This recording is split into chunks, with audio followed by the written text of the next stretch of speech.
আজ একটা দারুণ গুরুত্বপূর্ণ বিষয় কথা বলবো, যার নাম নীরবতা, নিস্তব্ধতা, সাইলেন্স বা মৌনতা। জীবনে যে কোনো সাফল্য বা মহানুভবতা পেতে হলে তার মূল মন্ত্র হলো নীরবতা, মৌনতা বা সাইলেন্স। নীরবতা বা সাইলেন্স অনুসরণ করলে তুমি শুধু মহান হবে তাই নয়, মহান মানুষেরাও তোমাকে মহান বলে মনে করবে। একমাত্র এই নীরবতা বা সাইলেন্স সবকিছু প্রমাণ করার ক্ষমতা রাখে। পরীক্ষার্থীদের ক্ষেত্রেও কিন্তু নীরবতা বা মৌনতা বা সাইলেন্সের বড় ভূমিকা রয়েছে।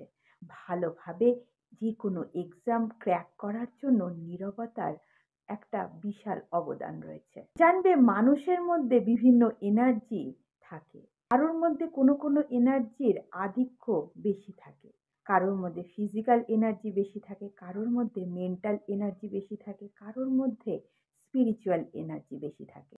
জানবে যে কোনো এনার্জির যখন পরিপূর্ণতা আসে তার পেছনে কিছু ভূমিকা থাকে কোনো বিষয়ে।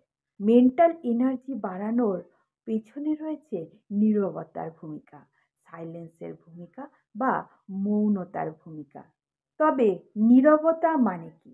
নীরবতা মানে কি শুধুমাত্র মুখ বন্ধ করে শব্দ না করা? নীরবতা মানে কি শুধুমাত্র অন্যের কথাগুলো হজম করা চুপচাপ?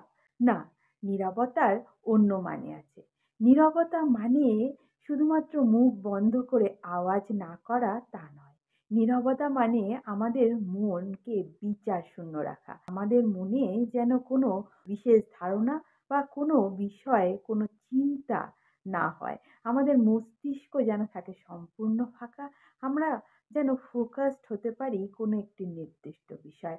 অনেক সময় দেখা যায় আমরা ঘরে চুপচাপ বসে থাকি, কিন্তু আমাদের মনের ভেতরে চলতে থাকে অহরহ কথা, অহরহ বিচার, অহরহ বকবক, অহরহ চিন্তা, অহরহ অন্যকে নিয়ে বা কোনো দোষ ত্রুটি ভালো মন্দ নিয়ে শুধুমাত্রই মনের ভেতরে চলে কিছু কথাবার্তা।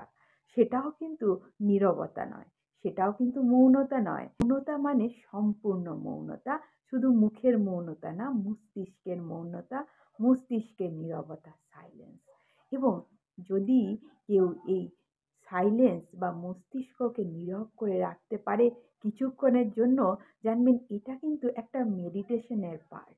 আর মহান ব্যক্তিরা এই নীরবতা বা সাইলেন্সকে অনুসরণ করেই মহান হয়েছে। নীরবতা বা সাইলেন্সকে অনুসরণ না করে কোনো মানুষ কিন্তু মহান হতে পারে না। ভিডিওটি ভালো লাগলে অবশ্যই লাইক, শেয়ার, সাবস্ক্রাইব করতে ভুলবেন না। এই নীরবতা বা সাইলেন্স বা মৌনতার গুরুত্ব নিয়ে আমি আরো অনেক ভিডিও বানাবো, যা আপনাদের জীবনে অবশ্যই কিছু পজিটিভ ভ্যালু অ্যাড করবেই।